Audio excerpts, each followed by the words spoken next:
Mistake number 1, perhaps the most obvious one and yet the most frequently repeated. And this is that you don't look at your data. Strangely enough, this is a mistake that we see absolute beginners doing, but also people who have been working with data for a long time and have a lot of experience. So throughout this course, what I will do is I will list each mistake and then illustrate how we can fix that through an actual spreadsheet that we will use. So let's move on to the spreadsheet. So here you can see I have some data available.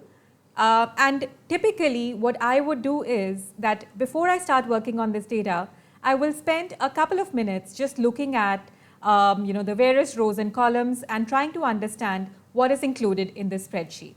So over here, you will notice that we have, it starts off here. I have columns A to I, so 9 columns.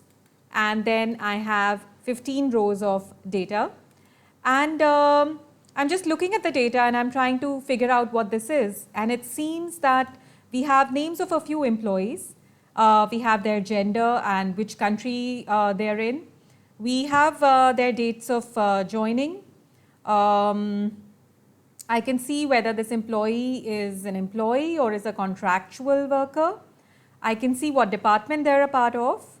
And I can see here something which looks like a designation, and then we have the years of experience. So this is just a quick way for you to firstly get familiar with the data that you're working on. And it's really important that this is the first thing you do before you move on to doing any operations on the sheet.